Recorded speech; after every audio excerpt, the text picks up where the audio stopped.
Bonsoir. Vous avez passé une bonne journée? Oui. Moi, j'ai passé une très bonne journée.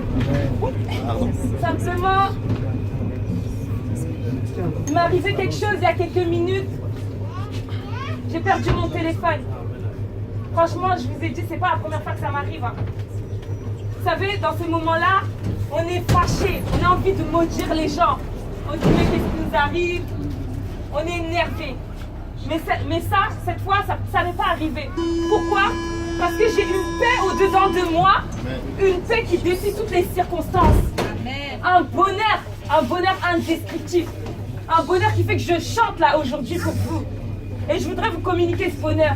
Je voudrais vous dire comment on fait pour avoir ce bonheur. Vous voyez? Il y a quelques années, ma vie, ça ressemblait à rien. Aujourd'hui, Jésus-Christ, il m'a sauvé la vie. Jésus-Christ, il a changé mon existence. Il m'a transformé. Aussi si bien qu'aujourd'hui, je peux même parler devant vous. C'est des choses que je ne pouvais pas faire avant. Vous voyez? Avant, j'étais plutôt le genre de personne qui allait se cacher.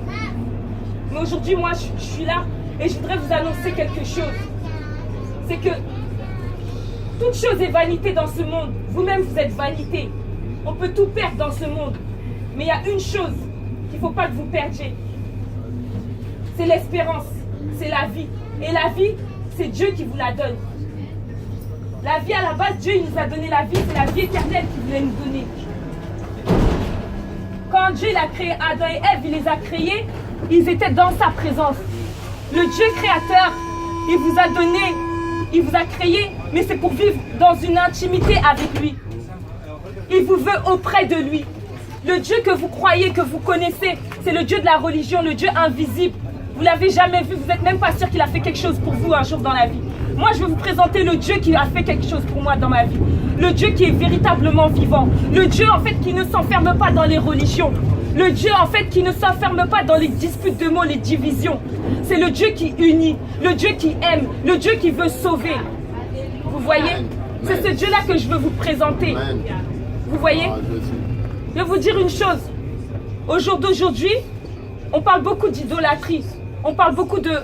On dit la pomme d'Adam. C'est à cause de la pomme, le fruit défendu. Adam, il a mangé. Et puis, aujourd'hui, on en est là.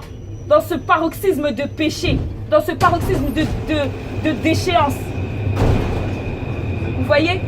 Mais en fait, le fruit défendu, ce n'était pas une pomme, messieurs, dames. Le fruit défendu, c'était la désobéissance. La désobéissance à la parole de Dieu. Vous voyez? La désobéissance à la parole de Dieu, ça s'appelle l'idolâtrie. L'idolâtrie, c'est de se placer sa confiance dans son propre intellect. L'idolâtrie, c'est placer sa confiance dans la création plutôt que dans le créateur. Yes. L'idolâtrie, messieurs, dames, c'est pas seulement s'agenouiller devant une statue. L'idolâtrie, c'est pas seulement utiliser un chapelet. L'idolâtrie, messieurs, dames, c'est de ne pas mettre sa confiance en Dieu. Amen. Et l'idolâtrie, c'est le péché que Adam a commis. C'est le fruit défendu que Adam a mangé et qui a fait qu'aujourd'hui, toute l'humanité, elle a été entraînée dans la déchéance. Mais je voudrais vous dire que Dieu, dans son amour, il est omniscient, omnipotent. Il avait déjà tout prévu. Il y avait cette fatalité de la mort. La mort, en fait, quand Dieu il a dit que Adam il allait mourir, c'était pas la mort comme nous, on croit qu'on va mourir comme ça. Vous voyez? Là, la mort, c'est la séparation d'avec Dieu. Vous voyez? La désobéissance, ça entraîne la rupture de l'intimité avec Dieu. Vous voyez? C'est ça la première mort. Mais Jésus-Christ, Dieu a envoyé Jésus-Christ comme le deuxième Adam.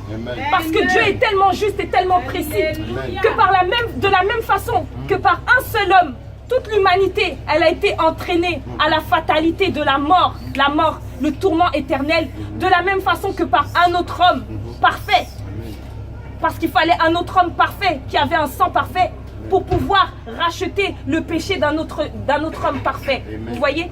Et Dieu, il dit que sans effusion de sang, il n'y a pas de pardon. Vous voyez? C'est lui, avant les Juifs, il tuait toujours des animaux. C'était un sacrifice chaque année pour pouvoir, en fait, comment dire, pour pouvoir expier les péchés du peuple. Vous voyez? Mais Jésus-Christ est venu comme l'agneau de Dieu qui ôte le péché du monde. Amen. Vous voyez? C'est le sacrifice parfait, le sacrifice d'un homme parfait pour racheter le péché en rançon du péché d'un autre homme parfait. C'est pour cela que son sang, il nous conduit vers la perfection. Mes amis, la perfection, c'est Dieu lui-même. La perfection, c'est la sainteté. Et nous, on a tous péché au moins une fois dans notre vie. Et la Bible